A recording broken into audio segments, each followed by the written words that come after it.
xamul lan mooy code de la route tey kan moo war a am permis de conduire ba mën a jël oto di ko dawal. waaw permis képp ki nga xam ne nii am na âge 18 ans am mentalité bu nga xam ne nii moom lañ soxla maanaam tey jii nga capable mën a jàng théorie xam lii théorie nag moom lañ tuddee mooy panneau yi nga xam ne ni moo nekk suñu ginnaaw xam tali bi lan la laaj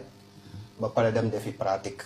maanaam da ngay def examen théorie bi mooy xam panneau yi ba pare jàng dawal ba xam dawal mooy pratique bi nga dem defi examen ñaar yëpp boo si admis kooku moo am droit am permis donc âge bi dafa am solo maanaam tey jii âge bi nga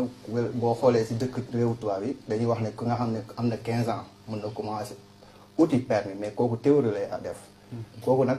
du dawalagum oto parce que amagul âge pour dawal oto à partir de 17 ans 18 ans jëm kaw ngay amee âge dawal oto